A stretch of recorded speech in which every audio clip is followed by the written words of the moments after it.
What is up, you swing-tastic motherfuckers? I've got, you guys have me pulling double shifts here. 2 videos in a row. I'm not going to lie, I love it. I'm happy to be doing it. But I got to defend myself now because some of you are calling out my rankings. Daryl? No. But yeah, Daryl's worried about his running back core. So now I got to justify myself. And I'm happy to do it. I love doing it. Like I said, last night the video was long enough. I did not want to go into every single comparison, but if you want to tune into a second video, I'd be happy to do that. And what I'm going to do real quick here, shouldn't be longer than that long of a video. I'm going to kind of go over the bottom ranks that I went with on these position groups and kind of compare them and let you know why. Let you know why you're at the bottom of this. So we are going to start with running back, and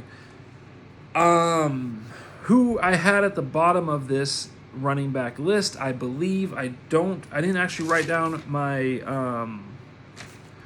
the full ranking on this paper. It's on a computer that I'm not going to open right now, but I believe it was JD, Daryl, and Mark, or actually Daryl, JD, and Mark. And Daryl is definitely not the bottom of that list. Like I said, if I redid it right now, looking at it closer, it would be JD.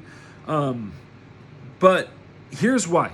And what I did is I kind of went your number 1 guy, your number 2 guy, and your number 3 guy, and I compare them to the other teams 1, 2, and 3.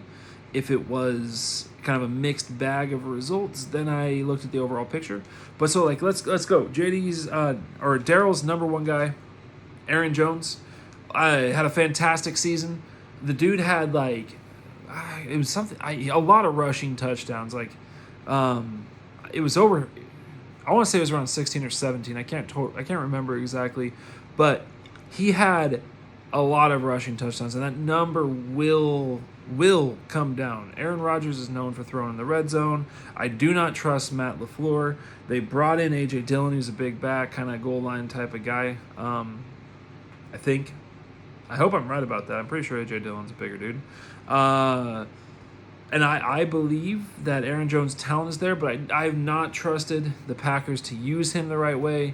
They haven't used him until last year the right way. I know it was Mike McCarthy before.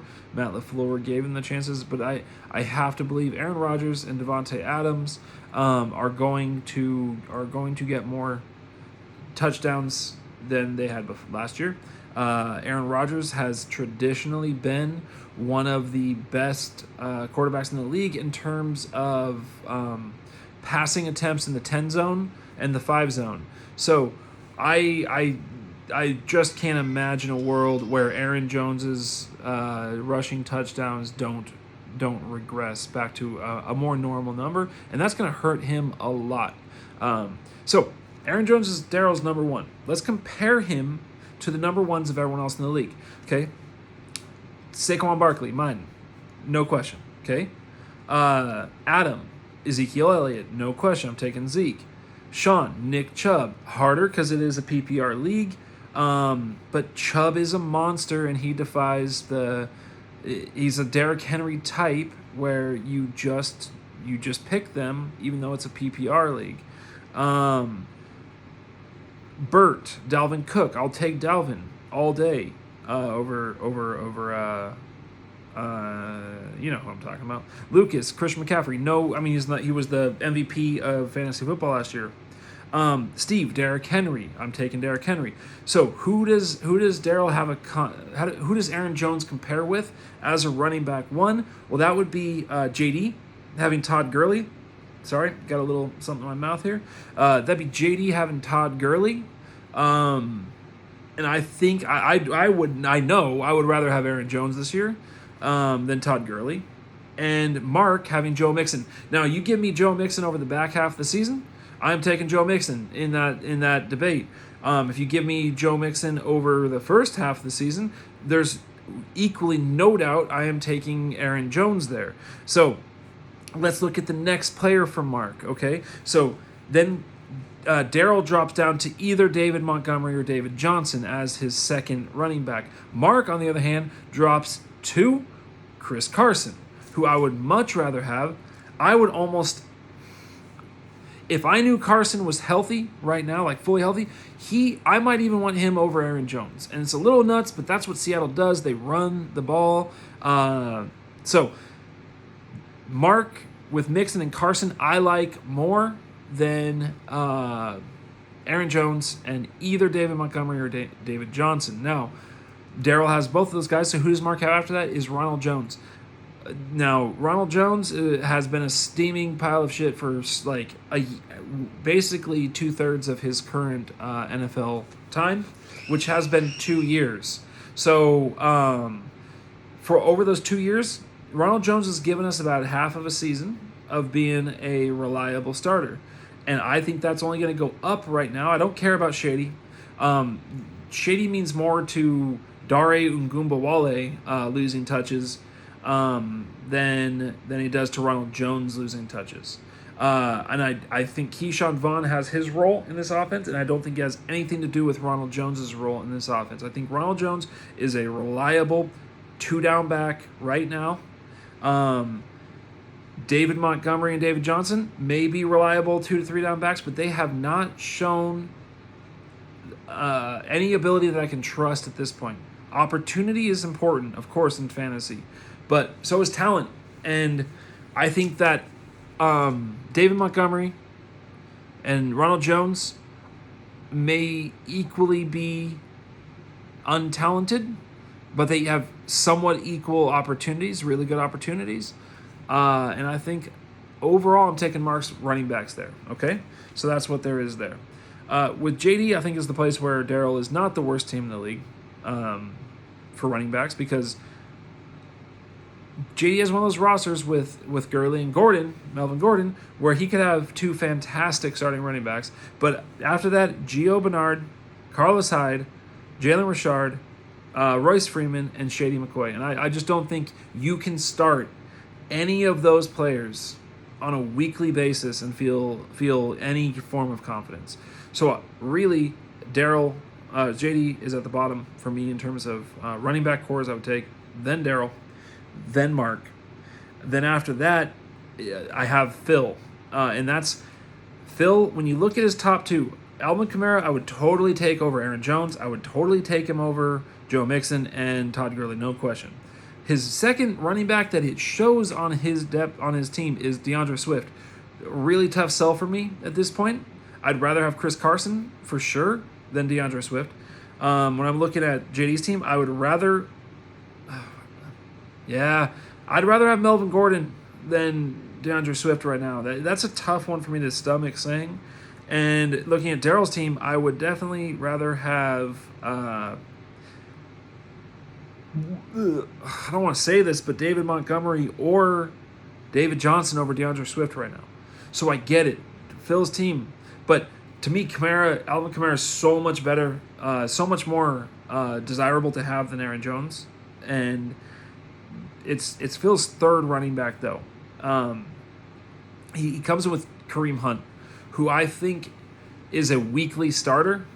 I really do believe, if you look, so last year, following the return of Kareem Hunt, Nick Chubb dropped down to about a running back 14 area in there, depending on full PPR, half PPR, and Kareem Hunt was a running back 19 or higher in full PPR, and so they are both, running back 2s or better when they're both playing. And you can start Kareem Hunt, and right now Phil has him in the flex. So, to me, that puts Phil above Darrell's, Mark's, and JD's combination, because I really do believe he's got Alvin Kamara, who could be a number 1 running back easily again. Hurt last year, always great before that. And then you've got Kareem Hunt coming in with right now in his flex, and I think Kareem Hunt is a weekly running back starter at this point. Maybe wrong there, but that's not what the numbers once Kareem Hunt came back do not suggest that I'm wrong about that. And when you look at Cleveland's receivers, you've got Odell Beckham and Jarvis Landry, and then a bunch of hot garbage. And Kareem Hunt is practicing and meeting with wide receivers as well as running backs. He will be running rots. He's going to be running rots right out of Schrott there. He's going to be running routes out of the slot this year, as well as being in the running back role. Kareem Hunt's a weekly starter. Phil has an advantage there. And then from there, I think it's a big jump. From those bottom, so JD, Daryl, Mark, and Phil, I think it's a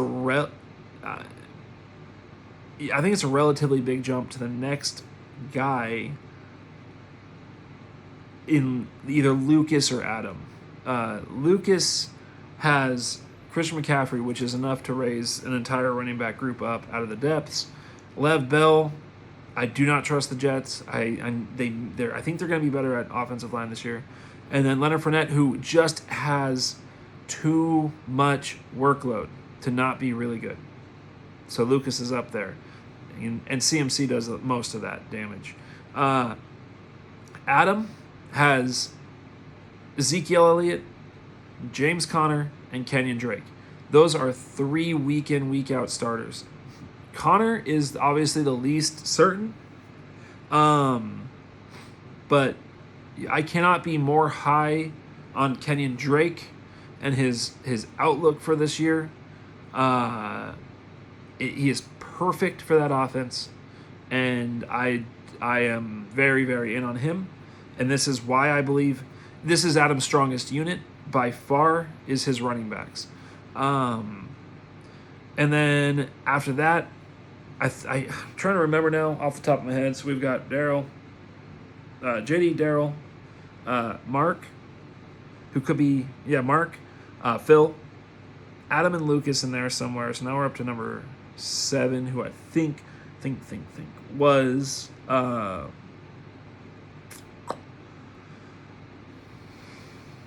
think it was Bert, maybe. I don't remember the exact order. Steve. Oh, maybe that was Steve. Maybe that's where Steve came in. Steve, then Bert, and then Sean, and then me. I think that's how it went. Steve, Derrick Henry, and Austin Eckler. I think there's a lot to like there. Derrick Henry is just a PPR defiant machine. Austin Eckler is a PPR hog. I could see Adam being above Steve, and I can't remember if I did that. I might have done that because now that I'm looking at it, if I'm offered Ezekiel Elliott, James Conner, and Kenyon Drake, or Derrick Henry, Austin Eckler, and Adrian Peterson, which is what Steve has, I think I'm taking Adam's running back core. Yeah, I think that's where Adam might have even been even higher. I can't remember. They're all up there though. So that's it. This is where the running. I know, Daryl, it's not an embarrassing running back room you're bringing to the table here by any means. We're in a 10-team league. Everyone's going to have a good running back on their team. Everyone has a running back one on their team. I don't see a single group.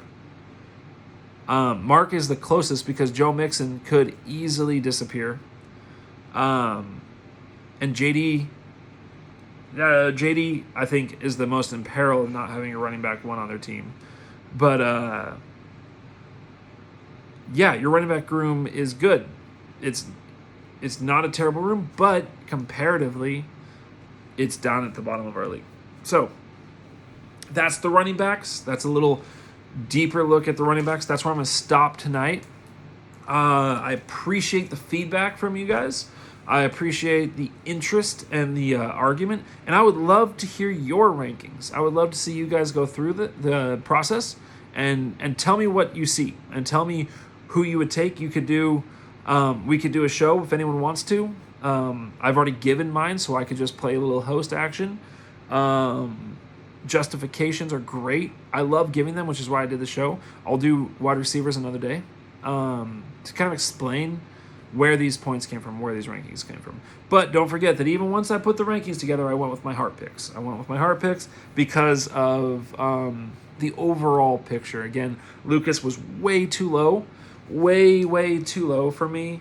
for a team with Christian McCaffrey on it and Mike Evans as a number one wide receiver, who's a wonderful number one wide receiver. So that's the running back explanation. If you don't like it still, don't worry about it. You're gonna have your opportunity to prove me wrong. That's the beautiful thing about this. We're gonna know eventually. We're gonna know if I was right. We're gonna know if I was full of shit. But I will tell you this right now. It's very important to me to be 100% authentic in these. I am not throwing any. What's the line from Big Lebowski?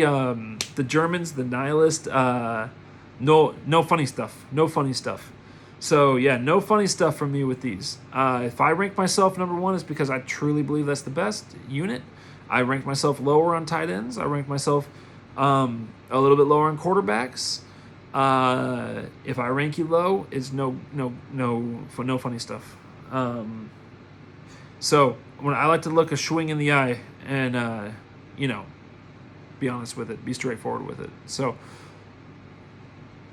that is all for tonight, fellas. I hope you are enjoying yourself. I hope you're having a good time. Maybe not. Don't enjoy yourself too much in quarantine. If you start enjoying yourself too much or too often, you might have an issue when you get out of quarantine and you start enjoying yourself in public a little too much. And that could be disastrous for your personal, professional, romance, all those lives. So, enjoy yourself responsibly is what I would say. Always be careful where you put it. If it seems like it could get stuck, it probably will. Never ever put it in anything with moving parts. Okay? Well, except unless it's alive. But there's very specific living things that you should also be putting it in. So just enjoy yourself responsibly.